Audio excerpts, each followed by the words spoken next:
You're listening to the Online Marketing Made Easy podcast, episode number 234. Welcome to the Online Marketing Made Easy podcast. Business advice so easy, you'll feel like you're cheating. And now your host, Amy Porterfield.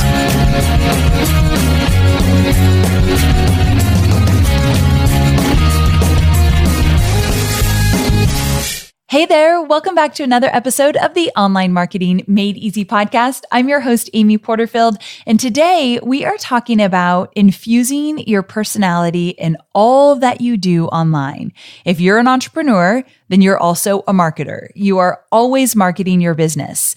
And when you write social media posts, copy for emails, when you put together your webinar, when you record a podcast or write a blog post, you always want your personality to shine through. But that's easier said than done.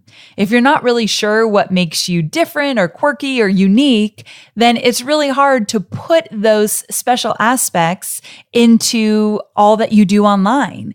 And when you think you should show up a certain way or talk a certain way or be a certain way on video, you easily lose that special uniqueness about yourself because you're trying to be something else or someone else. We've all done it. As entrepreneurs, especially just starting out, we tend to water ourselves down. And I know I am incredibly guilty of this, probably up until about 2 years ago when I started to take a look at what makes me unique and why people gravitate toward me and really what makes me feel more like myself. And I started to put that into my copy and social and podcast more and more. And the response has been amazing. So I know it works. And I know that it comes more natural to other people than it does to me. So if you're anything like me and being yourself and vulnerable and authentic and real online isn't the easiest thing you've ever done, then this episode is for you, my friend. We are talking about finding out what makes you unique and infusing your personality in all that you do. My guest today is Laura Belgray. She's in the business of helping you infuse your personality in all that you do. Laura's a professional writer. She has written for NBC, ABC, Oxygen, Nickelodeon, VH1, and so much more. Bravo being one of my favorite. We're going to talk about that. And also, I know Laura from way back when I was just starting out. We were in Marie Forleo's Rich, Happy, and Hot Mastermind together, which was tons of fun. And also, Laura co-wrote Copy Cure with Marie Forleo. I talked about Copy Cure a few episodes back. So Laura and I have known each other forever. She is a master copywriter, and she has a lot to share on today's episode, so let's get to it. Laura, welcome to the show. Thanks so much for being here. Oh my God, thank you so much for having me. I'm so excited to be on your podcast, Amy. I can't wait till you share your brilliance on how to create a personality-based business that will have people falling in love with us and lining up to buy everything we put out there. But before we get there, tell my listeners a little bit about you because you do some pretty cool things. Thank you. Well, I would say that my business has a split personality, personality, because I still do a whole bunch of stuff for TV, which is what I was doing for years and years before I got into this weird online world. So I get called a bunch to do promos for Bravo shows, for shows on WeTV and other places. I cut my teeth at Nick at Night and TV Land, and now just do a lot of stuff for Bravo and reality shows and that kind of thing. Okay, so when you say you do promos, what does that mean? Like, give me an example. Okay, so I'll give you an example of my favorite one that I've ever done. Okay. Because it's my favorite. All right, so we both watch Real Housewives, right? Yes. And I love it whenever they say, "Are you free to do a Real Housewives promo?" No, the answer is always yes. It means that it usually means that I get a sneak peek at the season and then I get to write something about it. So I did one once for Real Housewives of Beverly Hills.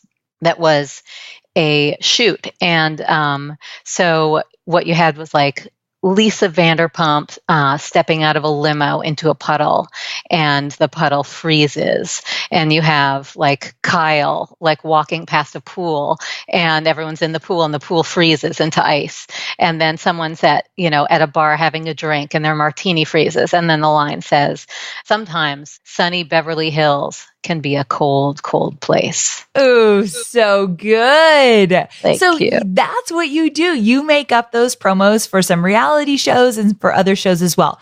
That's pretty dang cool. Thank you. But that's not all you do. Yeah, that's not all I do. I like to keep doing it because it's cool.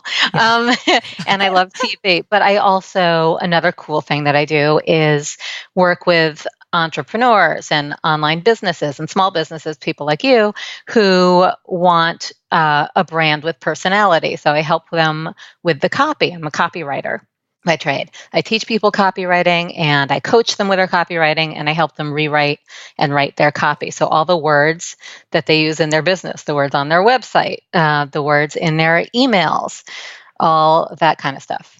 Perfect. Okay. So that's how Laura and I have worked together. She's helped me with copy, especially for the podcast. There's a tagline with my podcast about online marketing so easy you feel like you're cheating. That came from Laura, for the record.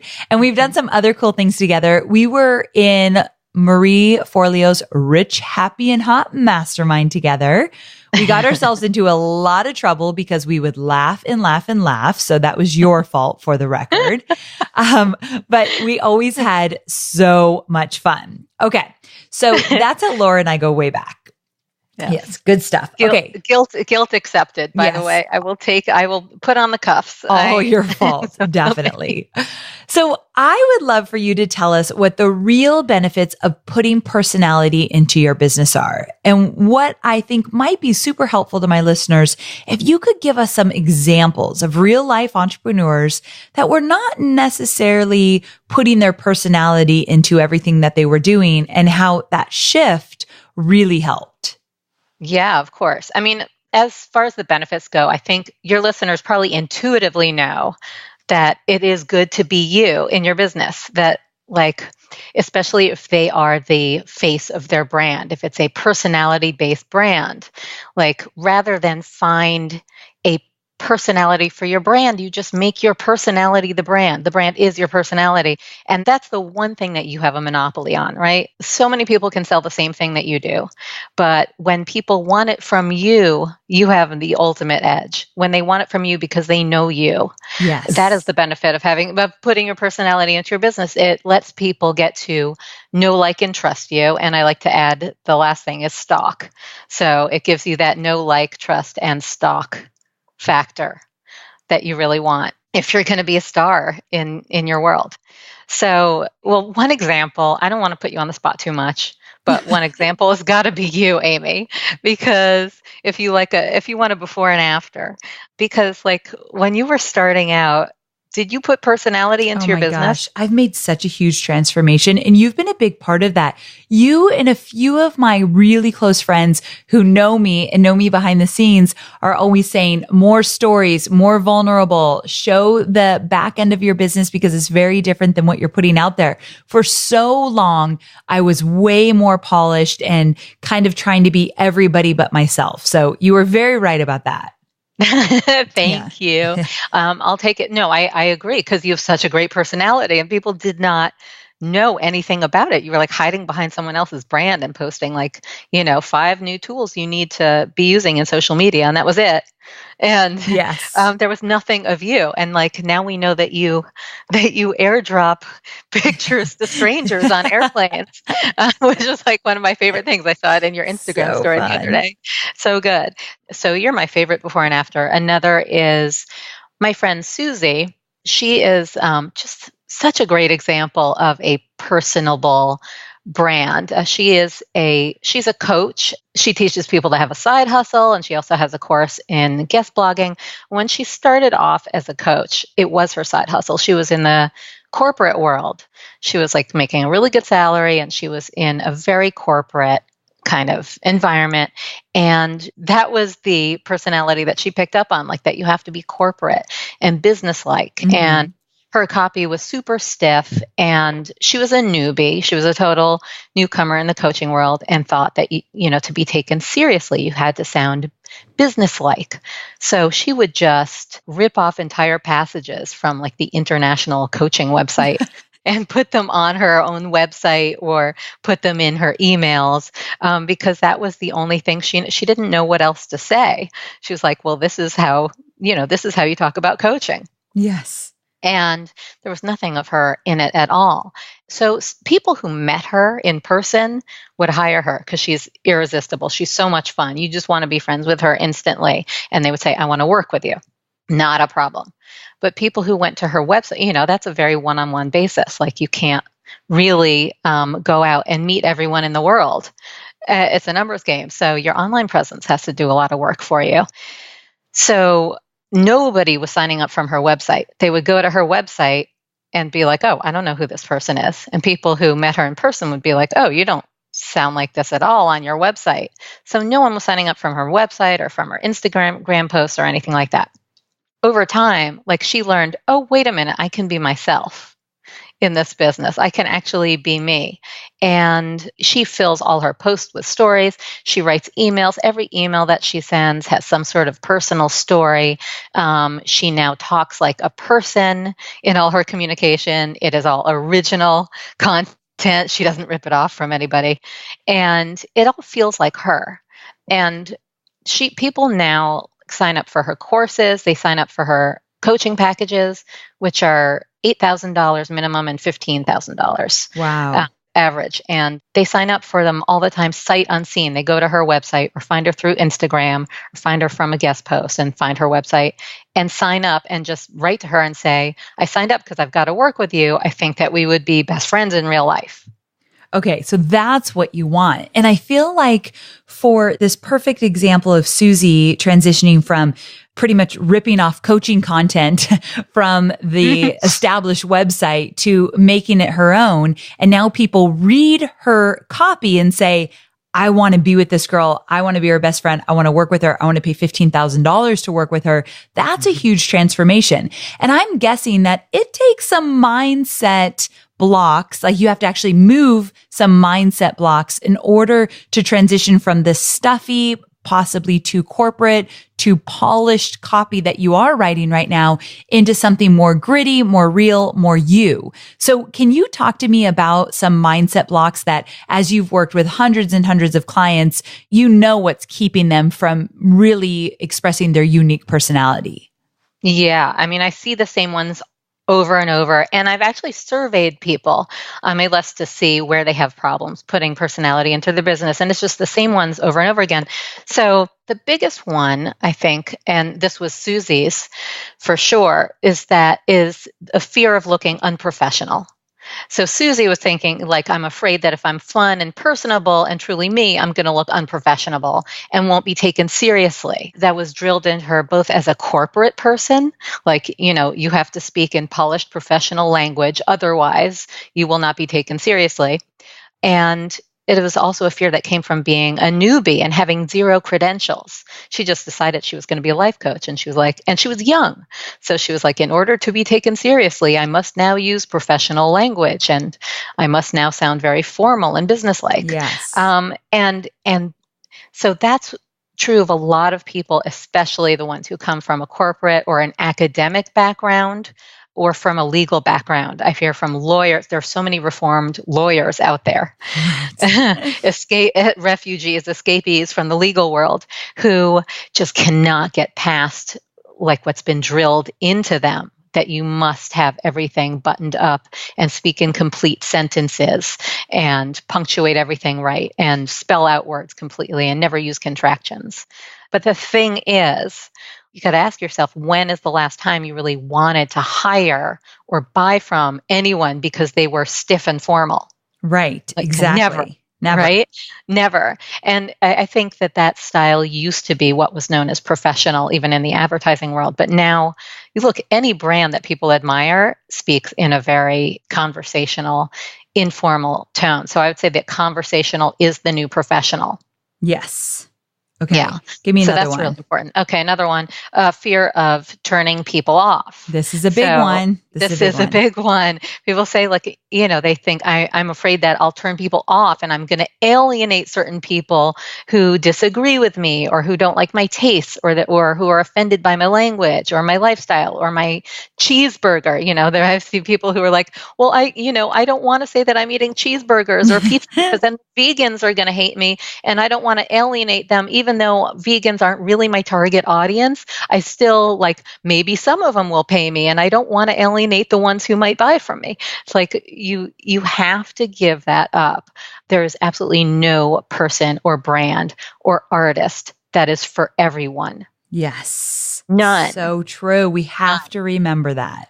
I would challenge anyone who's disagreeing in their mind to think of one brand that is for everyone. I've asked people this, when I've given talks and, someone will raise their hand and they'll say water. And I'll be like, okay, but what brand of water? And they're like, Fiji water. I'm like, are you kidding me? You're going to rile up all the people out there who are like, I'm against bottled water and Fiji water's a scam and it's the same as Poland Springs. And, they're ripping you off. It's just, there's nothing that's for everyone. Yes. So true. Yeah. I love that one. So trying to appeal to everyone is just a surefire way of blending into the woodwork and being for no one. So you've got to drop that. So that was two. The third one is thinking that personality is defined by or embodied by one particular personality. For instance, you see someone you admire and you think, oh, that person's so fun and sassy. I'm not sassy, but I guess that's how you have to be to have personality. And so then you start opening all your copy with hey, doll face, or hey, gorgeous, even though you've never said that in your entire life, or dropping F-bombs when you don't normally in real life because you think, well, that's personality. Because you see somebody who has a great personality and you think they're the definition of personality. So you have to copy that. So another one is a lot of people just think, well, I don't have personality, I'm boring. And I would challenge that. Unless do people find you boring in real life? And if you say yes, then I'm not sure what to tell you. But most people are like, no, actually in real life, people really like me. I have personality, but I think as a brand or as a business, I don't know what my personality is. And so I would say to that, sharing what you're interested in, what makes you happy, what makes you mad, what you want in your life, your journey to achieving what you want in your life, frustrations and all those things of what you stand for, who you love, all those things make you unboring. They are what give you personality. Yes. Nobody, so everybody has personality. So you are boring. That is a total limiting belief. That is not true. There are people out there that identify with you, resonate with you. They're exactly like you. You need to find them if that's who you're trying to attract, someone just like you. But you are not boring. Let's just make sure everyone hears that. That's just not so. So you got to remember that. I love you have one, nobody cares what I had for lunch. Yeah. That's one thing that people are like, I don't get it. My personality, you want me to share stuff. Who cares what I'm eating? Talk to me about that one. Yeah, that is a big one. And it's true probably on its own. Nobody cares what you had for lunch. No one cares about the sandwich necessarily, unless you're in the food or the nutrition business, or you have a famously hot body and everyone wants to know what you ate, or you're Gwyneth Paltrow, everyone wants to know what you ate, or you had an amazing sandwich at an incredible restaurant. Right. But if you have a point of view or a story about what you had for lunch that goes with it, then they care. Like I said about the awesome restaurant, if you post a sandwich, who cares? But if you post a sandwich and say, just ate at my favorite new restaurant, or this is a sandwich I had on my perfect weekend day, or I was having a lousy day until I ate the sandwich. Anything to give it context and to tell us something about what it means to you, then people care. Yes, that I love that you put it in perspective. When they care, when it's just the sandwich, no, but there's more to it than that. So I love that you put it out there. Okay, give me some more. There's a few more that I know. Remember, guys, we're talking about, and I want her to really drill down on these, that she surveyed her audience. She knows what those mindset blocks are. And you have one or a few of these, which is why your personality isn't shining through everything you do on social, your copy, your about page. So pay close attention and see if you see yourselves in any of these mindset blocks. Okay, give me a few more. Yeah. Okay. So another one is, I'm afraid I'm not delivering value. This is a fear that people have when they share things that aren't teachable necessarily. And I used to have this problem too, because, you knew this about me. I just wanted to get I feel like all I want to do in my life is write emails. I just want to write funny stories and send them as emails. And I would get really confused because I was like, but that doesn't have value, because it wasn't teaching like 5 tips to make your copy more efficient or something like that. So people, I would say in this world, this online business world especially, we get what I call value goggles, and think that everything we share has to be 5 tips for this or 10 mistakes you're making in that, when really you are providing value if you make me laugh, if you make me feel like I'm not alone, if you get me a little bit riled up, or if you make me see something differently, if you connect with me in some way. That is value. If you make me feel something, that is value. If you make me smile, that is value. So not everything has to be a teachable. And when you do insist that everything you do has some sort of a lesson or a point, you can always segue to it. Use your stories to segue into a point. Even if it is a ridiculously clumsy, awkward segue, it can be like, what does this have to do with online marketing? Well, nothing, but I wanted to tell this story. And now if you want to learn 3 tips to blah, blah, blah, go, grab my freebie here. I have to tell you, I still struggle. So anyone listening that this just doesn't come natural, I do not think it comes naturally to me to just infuse my personality in everything I do. And my excuse I usually say is that I'm always business minded. I'm always thinking of business and impact and my next step and what I'm going to teach and how that's going to add value and then how I'm going to sell. Like my mind operates in that business place. So when I take a picture of my lunch or share something behind the scenes, I feel indulgent. Like this is a little much. However, if you allow yourself to do it, you'll slowly see that the feedback is more, you get more feedback about the personal stuff than you do anything else. And I've talked about this a bunch, that when I did my weight loss episode, or not even weight loss, I did an episode why I don't like video. It was because of my weight. That gets more discussion inside of my DMs on Instagram than any other episode I've ever done about business on my podcast. Also, when I let people into my world with Hobie and Scout and all of that. But I will say that my point being is it never feels totally natural to me. I'm not one who can just flip on the camera or snap a few personal photos and think that that just blends in well with everything else I'm doing. I do it no matter what, just because I know it works. So let yourself feel a little awkward in the beginning. That's okay. Yeah. And it is so effective when you do it, especially you, Amy. Like, it makes us want to learn from you even more. And it makes what you're teaching stick even more because we are connected to you. We're thinking, oh, I know this about Amy. I know that about Amy. She's like me. Yes. So now I'm really listening because she's not just some robot or she's not some faultless superstar. She's somebody who struggles with this and with that and who loves this, who has her dog and has her husband, struggles with her weight. She's like me. I'm really listening now because I am open to what she's teaching. Okay, that's important. That's the point I wanted to make. Thank you for hitting that home. I'm listening closer now. I'm paying attention. I'm more connected because I get this girl, or this guy's just like me, or this guy understands me. So, okay, cool. All right, take us home. Give me one more of one of these mindset blocks that keep us from really putting our personality in all we do with our brand.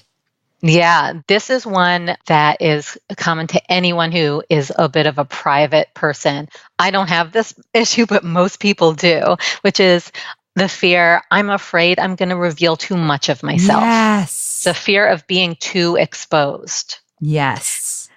And so to that, I would say, first of all, you don't have to reveal everything in order to put yourself out there and be yourself. You do not have to expose everything. There's nothing wrong with maintaining some privacy. You do not have to share your real-time meltdowns, and I would say you probably shouldn't. We can get into that. You don't have to share your sex life or your digestive issues. You don't have to share a single picture of your kids if you don't want to share those. Some people are like, I want to talk about my kids, but I don't want people to kidnap them. Or, someday they're going to be mad that I shared pictures of them. So you don't have to at all. You can keep that totally private and still be you. I would say that, on the other hand, there's a lot to be gained by talking about things that make you human, things that embarrass you, things that hold you back, things that you feel reluctant to share. For me, it's the more the better.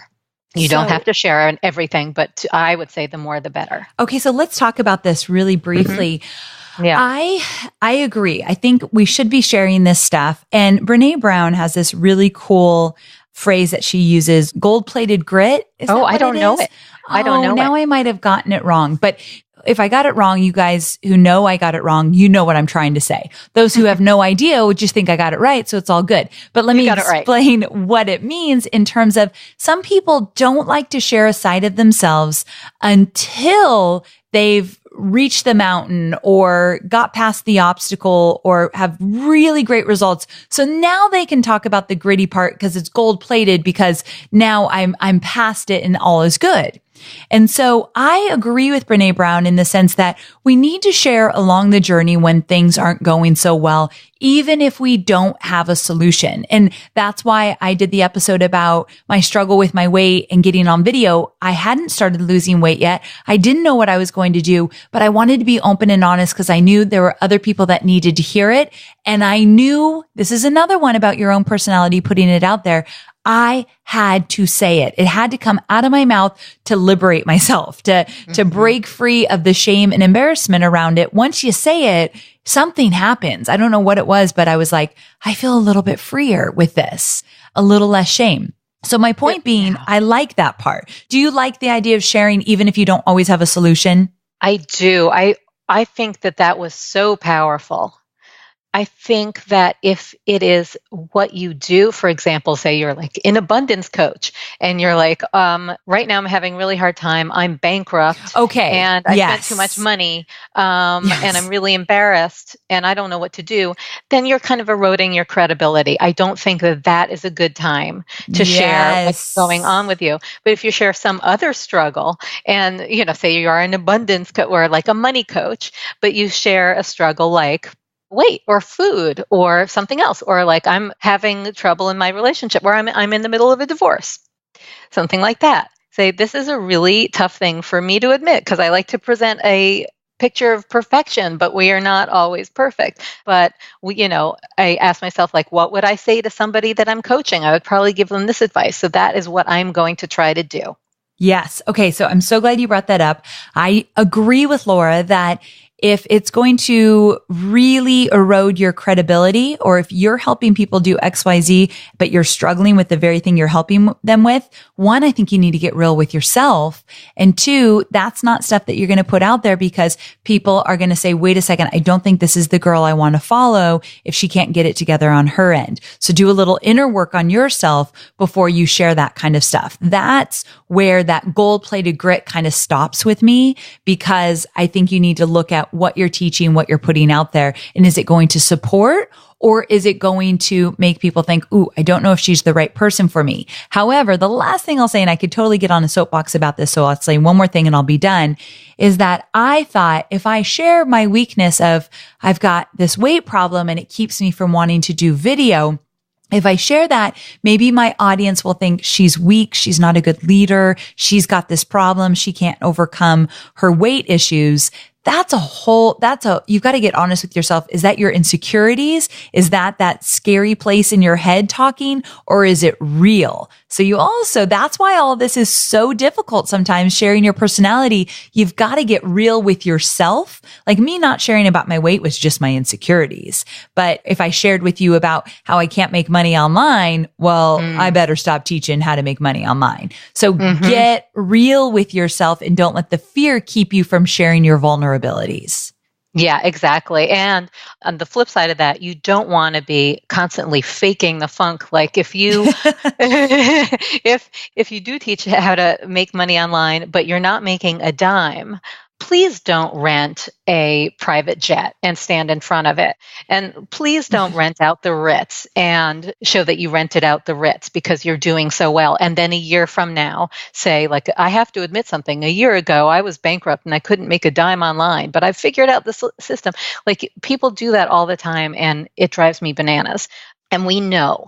We know, we can smell the BS. Yeah. So I'd say don't fake it either. Like if you're in a position where you can't share the complete truth at the moment about something, maybe you don't fake it either. Don't create a picture of perfection. Find a way around it and share other things. Yes. Okay. I love that so very much. Okay. So I want to transition and talk to you about this idea that sometimes we follow our mentors and we start to sound like them. So Oprah once said that she felt that she needed to sound just like Barbara Walters to be taken seriously. Other people that follow Marie Forleo, I've seen a lot of people start talking like her and sounding like her in their copy. And I think it's an innocent thing that we admire somebody else. We follow them so much. We hear them in our ears so much that we think that's what I need to do. Now, we obviously know we don't need to sound like Barbara Walters or Marie Forleo or anyone else for that matter. But can you give us some tips around this? Like, what do we do instead? Yeah. Well, it's fun. A couple of things about that are funny. One is that, of course, now, like Oprah was thinking she had to sound like Barbara Walters, and now everybody thinks they have to sound like Oprah. Right. Right. And another is that it is true that we hear someone so much they're in our ears, we're reading their stuff, that I think it's like when you go to England for a while and you come back with a slight English accent, Yes. Madonna. Yes. We just pick up that accent. So you have to be conscious of when you're picking up someone's accent. So the answer to what to do instead is, of course, to be you with your voice, like the expression, be conscious of the expressions you use and versus the expression someone else does or the tone of voice. Because if you use somebody else's, you're just going to sound silly. But the thing is, it's not, your personality isn't just how you talk, it's the whole picture, right? So for instance, like, how do we know Oprah's personality? So Oprah's personality is not just the way she yells like John Travolta, right? That's one part of it. But her personality is also, what we know of her is it's in her story.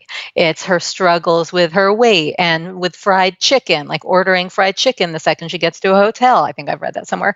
It's her best friend, Gail. It's her, maybe, I can't remember if this is current, her boyfriend, Stedman. Yes, that's current. It's her, like, it's whether Stedman is really her boyfriend. It's, her love of books and her movement of living your best life.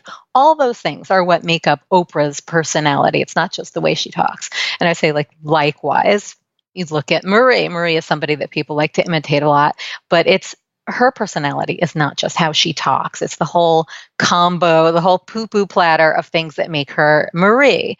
So if you follow Marie, you know that she loves hip hop and her dog Kuma, and you know the stories that she tells about working on Wall Street, and then she worked in magazines and she didn't want to be her boss, and so she quit. You know that whole story, and you know that she cares about women making their own money, and that she's got a dangerous Jersey side that can come out sometimes. It's that whole collection of things that make up her personality. And you don't want to rip off that. The point here is that you have that too. Yes, that's the thing. We all have a collection of things that make up who we are. You've got to identify what those are. Yes. Okay. Exactly. Which leads us so perfectly into my next question. Let's help our listeners, if they're struggling with this, find their personality. Sometimes for some people, it's just not as easy as for others. And so I like to help the people that are struggling. So if you have no idea what your personality is, or if you want to hone in on it and really get your collection of things that make you, you, help me do that. I know you have 3 different ways to do so. Yeah. Okay. So my first one, which is my favorite, I think you're supposed to end with your favorite, but I'm starting with it, is the coat, what I call the coat of arms. Do you know what a coat of arms is? Yeah, but just help me just to make sure I'm on the same page as you. Okay. So this is like from olden times. It's an oldie-timey thing when like knights with castles and knights had and castles had like on their shield had a collection of symbols that represented what that kingdom stood for. Or another term for it is a crest, like a family crest. Gotcha. So, yeah. So I wish if we had video right now, I would show, schools have a crest. I would show my school crest for my high school because it was an all-girls school and that was very serious about learning. And its crest had an oil lamp. I think that was for like working into the night. And it had a stack of books, obviously for reading and learning. And it had then also a stack of beavers, which was the mascot of my all-girls school. Oh, God. I'm not touching that. Moving on. Don't touch that. So your coat of arms or crest, it's a collection of things that not just that you stand for, but that you love, that are a part of you. So, it doesn't have to be 4 things, but I would start there. Like, what are your recurring themes? What makes other people think of you? For instance, what would someone post on your timeline saying, this made me think of you? So for instance, mine might be Real Housewives, because I'm always talking about Real Housewives. Me too. A bowl of spaghetti, my husband, Statue of Liberty for New York City, because I'm all about New York City, my house dance class, and maybe like maybe a glass to someone's ear because I love eavesdropping on people. And that's kind of a running theme. Okay, I love it. This reminds me of, I had a group, and I'm looking right now, so give me a quick second because I have it. Oh, here it is. The Shop Forward. Okay, I wanted to give them a shout out. We'll put it in the show notes, but the Shop Forward makes these bags where you put 4 of like your favorite things on these like beach bags. And they asked me, what are your 4? And then they made it for me. It's on my Instagram channel. And I said, Scout, Real Housewives, hubby, and kombucha. Like, those are things that I am just known for. And Hobie, my husband's like, how did I make it down the list and Scout was first? Like, my dog's first, my husband's third. I didn't mean to put him in that order, for the record. But that's exactly like the Shop Forward does this beach bag. That's just like what you're saying. Like, what would you put on your bag if you were going to put 4 things that say, and I had to really put some thought into that one. Mm-hmm. Yeah, it's hard. Yeah. And I approve that you put like basically Dorinda Medley above your husband. She's from Real Housewives of New York. I approve. I think mine might be in the same order. I was surprised. I saw this. I loved it. That's exactly the coat of arms. Like, what do you put on your tote bag? Tote bag. I was surprised. That's the word I was surprised by kombucha. I was like, wow, you've gone healthy. It's a thing. Yeah. We'll have to discuss that. I think kombucha reminds me of when I was bartending and I would have to come in the morning and change out the citrus, like the lemon and the lime slices. And they had all turned always overnight and fermented. And I took one whiff of kombucha. I'm like, oh, this is the saddest part of bartending. Oh God. Well, you'll never love it then. Nope, I won't. Oh. But so I love the tote bag, the coat of arms, same thing. Yeah. These are your recurring themes. These become like sort of like an in joke that your audience is waiting for because you mention them again and again. You don't have to shoehorn them into everything, but they come up. Those are part of what makes you you. Yes. Okay. Give me another way to find your personality. So online personality tests can take, like, people in our world, entrepreneurs love these, the Myers-Briggs, the Fascinate test, the Enneagram test. Or even your horoscope, if you just go on Google and Google free personality test. You'll come up with so many. I don't care if even if it's like, what kind of pizza are you? Or what kind of pizza topping are you on, like Domino's quiz. Take those, and that they're not necessarily an indicator of your personality. You might not agree, but they are a great conversation starter for yourself. Like, figure out, what do you agree with? What do you disagree with? What illustrates that about you? Say you discover you are an introvert, which many people do. Like, what is a good example of that? Oh, right. I always have to run home from a party and like soothe myself by eating a bowl of cereal because I'm so glad to be alone. So you kind of start collecting things that illustrate what you are, if you agree. It's a really good conversation starter. Oh, that's a good one. Okay. Give me one more. I love writing prompts and questionnaires.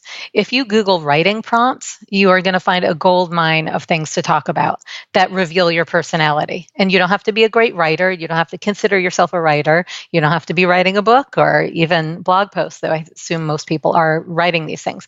But writing prompts, like, just start answering them, or take a questionnaire. You can look at I love the Proust questionnaire in Vanity Fair. They use these to interview celebrities, and their answers, some of the questions, they do this every month. Some of the questions are like, what is your most loathed quality in a person? And what is the quality you loathe most in yourself? And then there's some also more upbeat questions, but the answers are such great indicators of that person's personality. You get a really whole picture of them. So good. I like that a lot. I think that gives you some really good insight. Yeah. Okay. I love this. The good thing is you created a freebie for this episode. If you go to amyporterfield.com/personality, you can grab it, where Laura's going to get into these 3 different ideas more specifically and kind of lead you to where you need to go to dive into really figuring out what you're all about and how that can make its way into all you do online. So if you liked these ideas Laura had, but you want to drill down into them, amyporterfield.com/personality, you can grab the freebie and you could just get it done so that you can move on and start writing some really great copy that makes people think, I've got to work with her. That's exactly the person that I want to be around. She could be my best friend. I want to hire her. So that's where we're going with all of this, right? Yes. I mean, just investigating these things, these questions, these tests, they open up the floodgates, and you realize how many sides there are to you and how many things you have to talk about and how many things you have to share that people will connect with. Okay. So good. All right. So moving on, what are some tips we can use to start putting more of our personality into our business? And I know you have this cool thing, you call them the 5 Ps, P being personality, but you've got these 5 Ps. Will you break it down for us? Okay. So yeah, first of all, I'm a big fan of an acronym. I really wanted to make up an acronym that was personality, where each letter stood for something, but it's such a long word. It's ridiculous. And I got up through like perso and I gave up. So, so the 5 Ps it is. So my first P, and I think this one is probably the most, they're all important, but I put primacy on this one. P is for pepper. Pepper in story everywhere. Yes, this is story. Okay. Story. Because, we connect with stories. And one thing that gets people tripped up is they think, a story is going to be too long. I don't want to get off track. But a story doesn't have to have a beginning, middle, and end. A story it can be a little element of story, a slice of story. You can sprinkle on just a touch. So I'll give you an example. Like, instead of just sending your list, say 3 tips to simplify your website, right? That's something anyone can send, and that we're not going to be that excited about if we've been subscribed to a bunch of things for a long time. Right. You might start with a story about, say, it might be about your first website and how very bad it was. Or you might tell a story about how much you've always hated a vegetable medley because you didn't like the mishmash look of it, and you were punished as a kid for not finishing your vegetable medley, and how a jumbled website has the same effect on you now. It depresses you and you don't want to touch it. Right? Right. But like my friend Michelle, who she's very minimal. She is actually in the web development business. Minima Designs is her company name. Super minimal. She doesn't like getting too thick into story, and so she just puts in a little touch of it. Like she talked in one recent email about this pair of Nikes that she could not bear to part with and that had been discontinued. They were the perfect perfect shoes for slipping on and off at the TSA line and at the airport, and they looked cool with skirts and whatever, and they've been discontinued. And so she just cannot bear to part with them. And she talked about the sunk costs of those shoes. Like she would just spend time all day long looking online, looking on eBay.com for these same shoes. And she said, like this sunk cost, like once you've spent a lot of money or time on your website, you might feel the same way, that you don't want to part with it, even though it's terrible and beat up and needs replacing. So you see what I'm saying? Like instead of just launching into sunk costs of a website, she's open with something personal about shoes. So, and it was a short, brief bit of story. Yes. So that was the first P, pepper in story. 2 is paint a picture. That's 2 P's for you, using concrete details. So if you've ever taken any kind of creative writing course or even read a blog post on creative writing, there's this expression in writing, show, don't tell. So this means like use details to paint a picture of something rather than telling us. Like rather than saying, so-and-so got mad, you say, so-and-so punched his fist through the wall and stormed out of the room. So that's show, don't tell. So you want to get in the habit of doing that in all your own content and copy. So for example, saying something like, I was born an ambitious, driven type. I've always been the hardworking, independent kind of person. That's telling, and it shows us nothing, right? Right. Anybody can say that. However, and it has no personality. But instead, what if you said something like, I had 5 jobs when I was 11 years old, and one of them involved cleaning up someone's dead cat. Now we know what kind of person you are. Like you are a hardworking, already at age 11, you were willing to do what it took, cleaning up a dead cat and working 4 other jobs to make a buck. That shows drive. Yes, for sure. So it is all in the details. Okay. Paint a picture. Got it. 3 is give everything a point of view. So a huge part of your personality comes from your point of view, how you see the world. So, for example, how do you show that? Supposing we talked about the sandwich before, the green smoothie. So I'll elaborate on that. Supposing you post a green smoothie on Instagram, which people do day in, day out. Right. So instead of just letting it sit there with like hashtag green smoothie or, Sunday vibes, take the extra time to tell us what that smoothie is to you. How do you see it? So it might be, I detest green juice, but I'm trying to be healthy. Or it might be, I splurged on a fancy pants juicer and it's the best thing I ever did. Or it might be, green juice is a total scam and full of sugar, but I fell for it and got addicted. So here we are. Right. So you see, those are 3 totally different points of view. They would come from 3 totally different personalities. Each one shows us something about the personality. Gotcha. Does that make sense? Yes, it does. And a lot of the times when we talk to, let's say, Instagram experts or really any social media experts, they always say it's all about the caption. Like the picture's got to be great, grabs their attention, but they're going to stay for the caption. They're going to resonate with the caption. But I think this is really good in terms of putting your point of view out there. And it goes back to, don't be afraid to turn other people off because they're not the people you're trying to attract. Exactly. And that leads to P number 4. Great. Which is take a position, as in take a stand. So you want to think about, what do you stand for? Like, what hill are you willing to die on, no matter who boos you for it? Because somebody's going to, if you take a stand. So what opinions of yours might be unpopular? Those are the ones you really want to put out there, even though it can feel uncomfortable, because that's what you'll see it. Anytime someone takes a stand on social media or in their email or, anywhere, that's what engages people. That's what gets all the comments. That's what people remember. And that is what draws in the right people and repels the other people, repels the wrong ones. So you might be thinking like, oh, but I don't want to get political. That's not who I am. It's not what I like to talk about. I'm not at all talking about getting political unless that's you. You don't, and this doesn't have to be about veganism or global warming or anything like that, although it can be. This can be about work. It can be about language. It can be about dating. It can even be about something as silly as cookies. Everyone loves examples. For instance, I have a post on Instagram that I put up recently that says, I empower women to stop saying I empower women.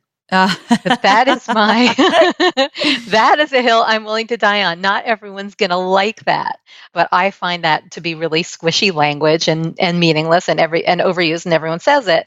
So I was willing to put that out there, even though I knew a lot of people were going to be mad at me and a lot of people were going to unfollow me. I knew that other people were going to be like, hell yes, thank you for saying that. Thank you.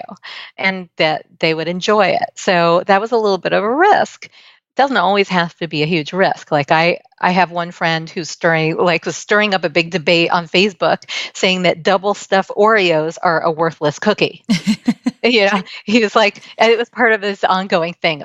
His name is Saul. He has a thing called Full Disclosure Fridays. And this was his Full Disclosure Friday. It was like double stuffed Oreos are terrible because the cream filling is the crap part.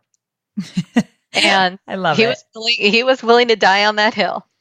And like I have another friend who said that like Honey Crisps are the only apple worth eating, and people are mad at him. I was mad. I was like, "Where are my wine sap people?" Like, I'm all about wine sap. Isn't it funny? It's like you just have to stand behind things, whether they're silly things like the apples or they're serious things like, I don't believe in hustle. I hate the word hustle. I've said it many, many times, but I know Gary Vee is a huge fan of it and he's way more popular than I am. And so if I'm going to put a stake in the ground there, I got to be ready to defend it. But everybody else who's like, I don't want to hear one more thing about hustle, they're going to come listen and they're going to get on my side and they're going to resonate with me. So I love this idea of really putting it out there and taking a position. Yeah, exactly. And you might lose some people. That is totally okay. Often the people who disagree with you will stick around anyway. Isn't that funny? I totally agree. Yeah. All right. Drive us home with the final P. Okay. The final P is for plain, as in speak in plain human language. I talked about this before. You want to relax your language and keep it conversational. Remember, I said conversational is the new professional. So just plain spoken really works well. And I know people are like, oh, but I can't. I don't know how. It doesn't come out of me that way. There are a couple of tactical things you can do. One is use the apostrophe. If you touch type, that's just your right pinky. The little right finger there touches the apostrophe. So start using your right pinky. I remember you told me this in copy. You were looking at some of my copy years ago, and I would say you are a lot. So you are going to learn this, or you are meant for greatness. And you said, change that to your. Exactly. Did I say that right? Exactly. It sounds weird when I say it like that. No, that was well, in a case like you are meant for greatness, you might want to be full out. It's like the play The Elephant Man. He says, I am not an animal. I am a human being. And that would be a little silly as like, I'm not an animal. I'm a human being. Right. You know, but in general, people forget to use contractions. And that is how we talk. Like, on your website, when you say like, hello, I am so glad that you are here. Now I am going to teach you the basics of blah, blah, blah. Instead, you would say as a person, hey, I'm so glad you're here. I'm going to teach you the basics of blah, blah, blah. Right? Yes. So contractions. And then the other main one is read your stuff out loud. Especially if it's whether you're writing a script for yourself or it is on the page, read it out loud and see where you end up changing it naturally as you speak. That's an indication of where you should change it on the page. If it sounds like writing, you want to rewrite it. Got it. Perfect. Right? All right. I love that. Yeah. It makes perfect sense. It makes sense. And like you have to remember that the root word of personality is person. So I like to say that sounding like an actual person is half the battle. Yes. Showing your personality. So good. So good. So relax your language. This is so important. This is something I learned from Laura early on, and I've carried it into current day when I'm writing my copy, and I just want to keep it conversational. I love that. Okay, so as you and I both know, Laura, we live in a society where it is very easy to get sucked into the comparison trap. But I love what you shared here today because it's not about comparison or trying to copy somebody else. It's all about being the best version of ourselves. So first of all, I want to thank you for being here. So a big thank you. Oh, thank you so much for having me. Of course. And number two, I know you created a really cool freebie just for this episode. So can you tell my listeners a little bit about what you created? Yeah, sure. So we talked about on this episode about the 3 ways to find your personality. I'm going to give you a cheat sheet for those and go a little more into them. I might even give you 4. Do it. I love it. And then where can people find out more about you? What if they want to work with you? What if they want to check out what you've got? Oh, please come by talkingshrimp.com. I'm sure that'll be in the show notes, but it's spelled exactly how it sounds, talkingshrimp.com. And there are I've got freebies there, but I would love for you to get on my email list because that is where I put all my personality. Okay. And it's a great example for you, and we can get to know each other. So good. I cannot wait for people to check you out. You guys are going to fall in love like I have. Again, thanks, Laura, for being here. It truly was a pleasure. The pleasure was all mine. Swear to you, Amy. Thank you. So there you have it. I hope you loved this episode as much as I have. Listen, I know that you are unique. I know that you have special attributes and characteristics and little quirks that make you special. And I hope that you let that shine in all that you do online. I'll make a commitment to let my own uniqueness shine through more and more if you do the same. Deal? Okay. Before I let you go, don't forget to subscribe to this podcast. I've been doing more and more bonus episodes. And so if you don't subscribe to the podcast, you won't get notified of any bonus episodes. Subscribe on iTunes or wherever you listen to this podcast so you get notified the minute it goes live. Thanks again for tuning in, and I cannot wait to talk to you again soon. Bye for now.